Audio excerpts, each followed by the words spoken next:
Let's check our forecast now, and you know it's been a cold winter when the 40s sound pretty good. Chief Meteorologist Kate Bilo is back with your full forecast. Hey, Kate. Yuki, I was driving today thinking, wow, it's warm out, and I looked at my car thermometer, it's 31 degrees, and I was like, that's when you know that things have been a little cold around No here doubt. lately. 31 feels nice. Tomorrow, the 40s are going to feel amazing.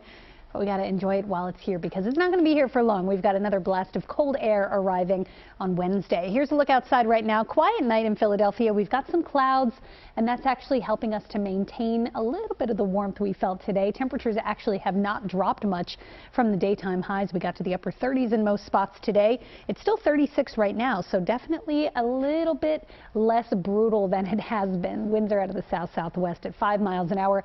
That south-southwest wind is coming in out ahead of an advancing cold front, but there's a little bit of a disconnect between the actual front and the cold air coming in behind it. And we're getting one of these little bonus days, I like to call it, tomorrow, where the front comes through generally quiet overnight into tomorrow with a couple of flurries. You can see out there right now, most of the snow showers have fizzled. A few scattered flurries here and there tonight or tomorrow. But the cold doesn't really catch up with the front, doesn't really catch up with us until tomorrow night. So tonight, turning mostly cloudy, it will drop down to 29 degrees. Some spots will stay in the 30s overnight. And for tomorrow, we're looking at increasing amounts of sunshine after a scattered flurry or sprinkle in the morning.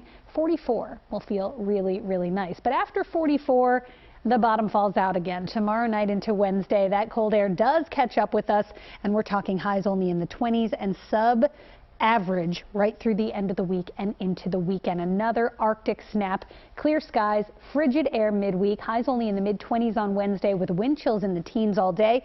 And the coldest start of the season on Thursday at 11 degrees. We've had some cold mornings.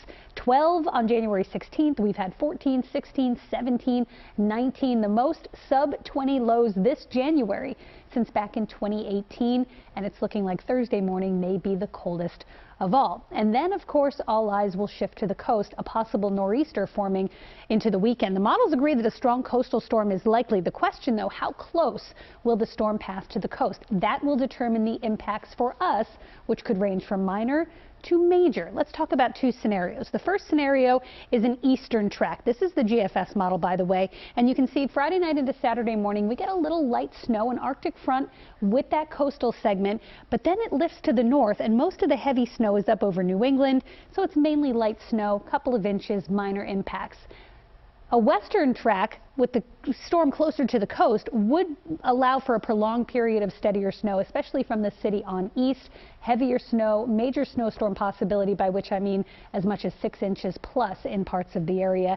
So it just remains to be seen. We'll watch the data come in, and it all depends on how close that system gets to the coast. Timing looks pretty nailed down, though, late Friday into early Saturday, and that will replenish the cold. We will stay below freezing again Saturday into Sunday. So enjoy tomorrow. We're in the 40s. Wednesday, brutal, 26. Overnight down to 11, and then that storm. Yuki, back over to you. Thank you, Kate.